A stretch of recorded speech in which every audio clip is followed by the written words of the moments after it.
Hello and welcome to my YouTube channel. This video is going to be a very short and introductory video regarding the structure of the coronavirus. And in this subsequent videos, I'll be uploading the information regarding the how it infects, how it causes the disease in the human body, and what are the pathogenicities and how to make yourself safe from this virus. Okay, so stay tuned with my channel. Now, before going to start this video, let me tell you one historical background about this virus. Is that this is the natural virus. It is found inside the bat, both in Microchiropteran and Megachiropteran, and it needs another intermediate host to get modified. So, as you have seen in case of SARS, it was modified in the camel, then it was ready to infect the human body. Now, in case of COVID-19 or coronavirus disease 19, that virus was modified in the pangolin from the bat. Then it was ready to infect the human body. Basically, it infects the upper respiratory tract, the type 2 pneumatic cells in the upper respiratory tract of the human body, right? Now, before going to start this video or focusing the structure of this spike protein, let me tell you one thing, that you have already known that there are a lot of videos are present in the YouTube channel, and you may have different research papers. So let me short those things in a very short configuration manner in this video. So as you have seen that I have already drawn one picture in my board previously, and this is nothing but the coronavirus, and this is the positive sense single stranded RNA. And if you consider about the HIV virus, that is the negative sense single stranded RNA. Okay, so if we look at the structure of this virus, you can have different parts. For example, this red popping out, or the red parts that are emanating out from the throughout the surface of this virus, is known as the spike protein or the S protein. So let me mark it here. This is the spike protein or S protein.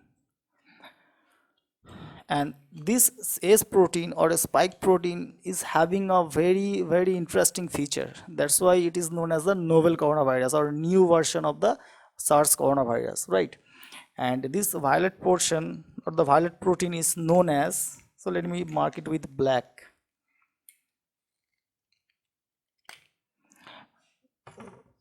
This is the membrane protein.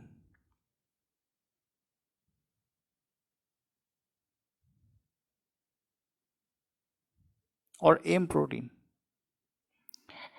And this black portion is the envelope protein or E protein.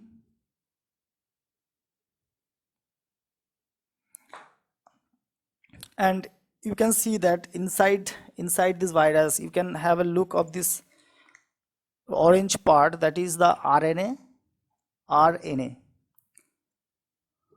or genetic material of this virus. That is positive single stranded RNA, and these green parts are nothing but the nucleocapsid protein, right?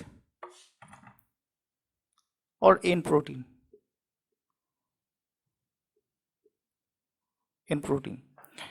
So they are having a multiple functionalities. For example, if you look at the M protein, this M protein is much abundant in this virus, and this M protein and the envelope protein are having a functionality for the assembly inside the host cell at the time of for formation of this virus inside the host cell.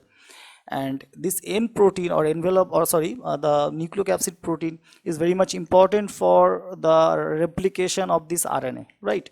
So it helps in replication once it gets inside the host cell. Now,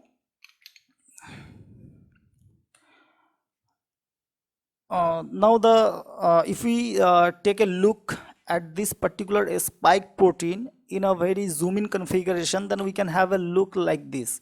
So this is basically globe like structure, okay? Just like the three strands or three stalks are erecting out, and on the top of that of those stalks, you can have the round portion that are nothing but the S1. So if we categorize this S protein or the spike protein, you can have different parts. For example, this round portion is the S1. It can have alpha C terminal domain and N terminal domain, and this is the S2 domain. This S2 domain is sometimes also known as the fusion membrane. Okay, it helps in fusion or during the attachment of this virus with the ACE2 receptor that are found on the type 2 pneumocyte cell in the upper respiratory tract. It helps for the attachment, okay, with the host cell.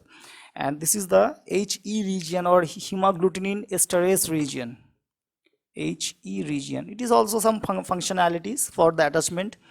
And this is the envelope protein, and inside this envelope protein you can have this transmembrane domain of this spike protein, and inside the viral cell or inside the virus, this particular region is known as, that are present inside, that is actually facing inside, is known as the IC region or intercellular domain basically. Okay, though it is not a cell, so for our understanding purpose we can write this like this. Okay, now if we further look at this particular S1 region in a very zoom in configuration, then we can have different regions. Okay, that are that regions are made up of different beta sheets and alpha helix. Okay, and most of the time you can find the beta sheets are concentrated on the receptor binding region, or the region which is associated with the attachment of the ACE2 receptor of the host cell. Now we can, a very interesting thing you can find over here is that there are three receptor binding domains. So these three circles are nothing but the receptor binding domain, RBD. So there are three RBDs are present on each spike protein. Now the important thing is that these three are not involved for the attachment purposes, right? Only one, and the remaining two will assist the attachment of one, that remaining one RBD or receptor binding domain for the attachment purpose. How it is actually going on, let's see. At the time of attachment, what will be happen? Suppose this part, this particular receptor binding domain is involved. At the time of involving with this part with the ACE2 receptor of the host cell, soon after the binding of one receptor binding domain, two remaining parts are flipped out or flipped up, and for this flipping or shifting their position on the upper side, it changes some conformational it actually can have some conformational changes. For example, we can say that in that conformational change they can have different kind of breaking the bonds. For example, that disulfide bonds, different hydrophobic interaction, hydrogen bonds. From there, by breaking those bonds, they get the energy. This receptor get the energy, and that energy is highly negative, or del G is highly negative. So in the biological system, if we have something high negative in nature, negative value with gives free energy, that is much more favorable, and this energy will facilitate the virus to bind or for attachment with the ACE2 receptor. And in the RBD region, we can have conserved sequences of amino acid like aspergine, for example, aspergine. So these are aspergine,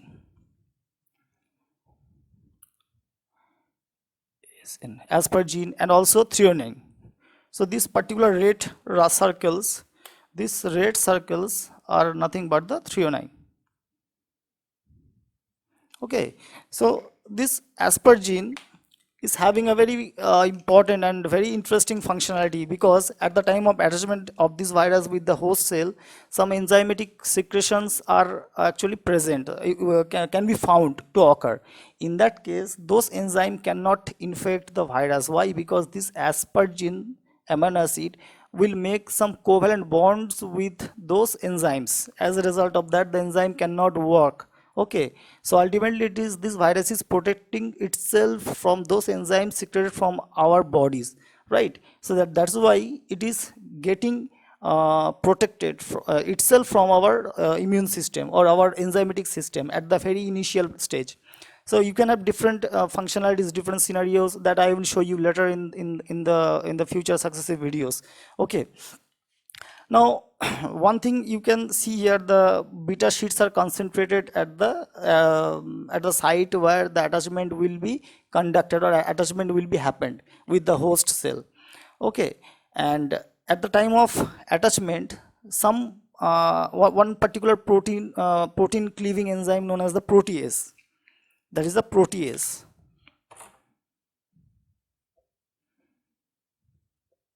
This enzyme cleaves some part of the spike protein from here or here. Somewhere it will cleave this protein. As a result of that, this cleaving is facilitating this virus for the attachment pretty easily.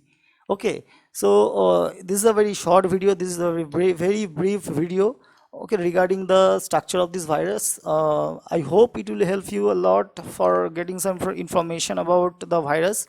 And in the successive in the next series of videos, I will be uploading some information regarding your how it infects, what is the pathogenicities, and how it causes the disease. Okay, so that's it. Thank you.